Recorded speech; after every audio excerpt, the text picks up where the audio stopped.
তো আজকের এই ভিডিওটি আপনাদের প্রত্যেকের জন্য খুবই গুরুত্বপূর্ণ, কারণ এখন থেকে আপনার আর এনভিএসপি পোর্টাল থেকে ভোটার কার্ডের কোনো রকম কাজ করতে পারবেন না। তার জন্য কিন্তু নতুন আরও একটি ওয়েবসাইট লঞ্চ করা হয়েছে।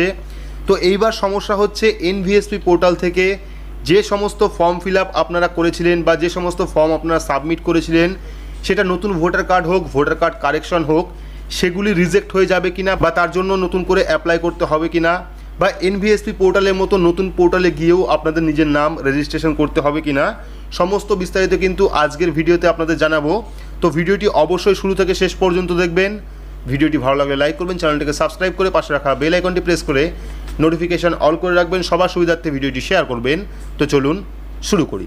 তো ভোটার কার্ডের যাবতীয় কাজ করার জন্য আপনার স্মার্টফোন থেকে বা কম্পিউটার থেকে যে কোনো একটি ব্রাউজার আপনারা ওপেন করবেন। ব্রাউজার ওপেন করে সেখানে গিয়ে সার্চ করবেন nvsp.in। তো আগে কিন্তু এই পোর্টাল থেকে আপনারা ভোটার কার্ডের যাবতীয় কাজ করতে পারতেন, কিন্তু বর্তমানে এখানে কিন্তু একটা নোটিফিকেশান দেওয়া হয়েছে, যেটা হলো you can submit form for Nagaland, Tripura, Jammu and Kashmir and Ladakh state form here. অর্থাৎ নাগাল্যান্ড, ত্রিপুরা, জম্মু অ্যান্ড কাশ্মীর এবং লাদাখের যে সমস্ত স্টেট রয়েছে, সেই সমস্ত স্টেট কিন্তু এই পোর্টাল থেকে অর্থাৎ এনভিএসপি পোর্টাল থেকেই ফর্ম অ্যাপ্লাই করতে পারবেন। কিন্তু আদার যে স্টেটগুলি রয়েছে, অর্থাৎ সেখানে ইনক্লুড পশ্চিমবঙ্গ, তারা কিন্তু for submitting form other state UTS please click, এখানে একটা লিঙ্ক দেওয়া রয়েছে। অর্থাৎ নাগাল্যান্ড, ত্রিপুরা, জম্মু কাশ্মীর এবং লাদাখ বাদে যে সমস্ত স্টেট রয়েছে, তারা কিন্তু এই যে এনভিএসপি পোর্টাল, এই পোর্টাল থেকে কোনো রকম ফর্ম সাবমিট করতে পারবেন না। ফর্ম সাবমিট করতে হলে আপনারা কী করবেন, এখানে দেখতে পাচ্ছেন একটা লিঙ্ক দেওয়া রয়েছে voters.eci.gov.in। সেই লিঙ্কে ক্লিক করলে কিন্তু আপনারা পশ্চিমবঙ্গ থেকে বা আদার যেসব স্টেট রয়েছে, সেই সমস্ত স্টেট থেকে কিন্তু ফর্ম অ্যাপ্লাই করতে পারবেন। তো এখানে অপশনগুলি কী দেওয়া রয়েছে, form, track application status, epic card download এবং search in electoral roll.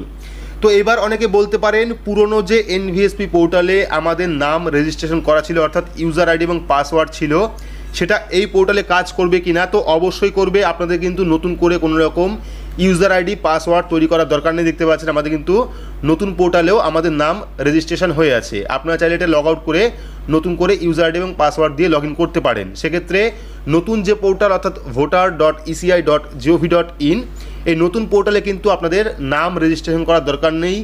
NVSP পোর্টালে যে ইউজার আইডি এবং পাসওয়ার্ড ছিল, সেটা কিন্তু এই পোর্টালে আপনারা লগ ইন করতে পারবেন। তো এবার আরও একটি সমস্যা, আপনারা যারা এনভিএসপি পোর্টালে যাবতীয় ফর্ম সাবমিট করেছিলেন, অর্থাৎ এই পোর্টালটা লঞ্চ হওয়ার আগে আপনারা যাবতীয় যে ফর্মগুলি এনভিএসপি পোর্টাল থেকে সাবমিট করেছিলেন, সেটা নতুন ভোটার কার্ড হোক, ভোটার কার্ড ট্রান্সফার করা হোক, ভোটার কার্ড কারেকশন করা হোক, সেই ফর্মগুলি আদৌ অ্যাকসেপ্ট হবে কিনা বা রিজেক্ট হয়ে যাবে কিনা বা নতুন করে আপনাদের অ্যাপ্লাই করতে হবে কিনা। তো আপনাদের কিছুই করার দরকার নেই। আপনারা এনভিএসপি পোর্টালে যে ফর্ম সাবমিট করেছিলেন, সেই ফর্মের যে অ্যাকনলেজমেন্ট নাম্বার, সেই অ্যাকনলেজমেন্ট নাম্বার, এই ট্র্যাক অ্যাপ্লিকেশান স্ট্যাটাস যে অপশনটা রয়েছে, সেখানে ক্লিক করবেন। ক্লিক করলে পরবর্তী পেজ ওপেন হবে। যে ফর্মটা আপনারা সাবমিট করেছিলেন, form number 6, form number 6B, form number 8 বা যে কোনো একটি ফর্ম আপনারা সাবমিট করেছিলেন, সেই সাবমিট কিন্তু এখান থেকে আপনার স্ট্যাটাস দেখতে পারবেন। তো দেখতে পাচ্ছেন লগ ইনের অপশন চলে এসেছে। আমাদের পুরনো যে ইউজার আইডি এবং পাসওয়ার্ড ছিল, সেটা কিন্তু অটোমেটিকলি চলে এসেছে এখানে। এবার আমরা কি করব, যে ক্যাপচা কোডটা শো করছে, সেই ক্যাপচা কোডটা বসিয়ে লগ ইন অপশনে ক্লিক করব। তো এখানে আমরা ক্যাপচা কোডটা বসিয়ে দিয়েছি, ভেরিফাই করব। ভেরিফাই করলে কিন্তু ক্যাপচা কোডটা ভেরিফাই হয়ে যাবে। এবার আমরা লগ ইন অপশনে ক্লিক করব। ক্লিক করলে আমাদের ড্যাশবোর্ডটা চলে আসবে। দেখতে পাচ্ছেন ড্যাশবোর্ডটা চলে এসেছে। এইবার আপনি এনভিএসপি পোর্টালে যে সমস্ত ফর্ম সাবমিট করেছিলেন, তার রেফারেন্স নাম্বার নেবেন। রেফারেন্স নাম্বার নেওয়ার পর ট্র্যাক অ্যাপ্লিকেশন স্ট্যাটাস অপশনে ক্লিক করবেন। ক্লিক করার পর আপনার কাছে নতুন একটি পেজ ওপেন হবে। এইবার আপনারা কি করবেন, এন্টার রেফারেন্স নাম্বারের জায়গায় আপনার যে ফর্ম রেফারেন্স নাম্বার, সেই ফর্ম রেফারেন্স নাম্বার দেবেন। দেওয়ার পর এখান থেকে স্টেট সিলেক্ট করবেন। দেখতে পাচ্ছেন এখানে কিন্তু ওয়েস্ট বেঙ্গল দিয়ে বাকি যেসব রাজ্য এই পোর্টাল থেকে দেখা যাবে, সমস্ত রাজ্যের নাম কিন্তু চলে এসেছে। এখান থেকে আপনারা ওয়েস্ট বেঙ্গল সিলেক্ট করবেন। সিলেক্ট করার পর সাবমিট অপশনে ক্লিক করলে কিন্তু আপনার স্ট্যাটাস দেখিয়ে দেবে।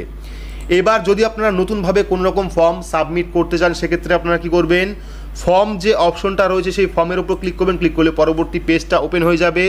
এখান থেকে আপনারা form number 6, form number 6A, form number 6B, form number 7 এবং ফর্ম নাম্বার 8 কিন্তু ফিল আপ করতে পারবেন। ঠিক আছে। তার পরবর্তী অপশন রয়েছে, দেখতে পাচ্ছেন তার পরবর্তী অপশন রয়েছে ইএপিক কার্ড ডাউনলোড, অর্থাৎ ভোটার কার্ড ডাউনলোড করার জন্য কিন্তু আপনাদের ই এপিক কার্ড ডাউনলোড অপশানে ক্লিক করতে হবে। ক্লিক করলে পরবর্তী আরও একটি পেজ চলে আসবে, যেখানে আপনারা দুটো অপশন পাবেন, একটা হলো ই এপিক নাম্বার, একটা হলো ফর্ম রেফারেন্স নাম্বার।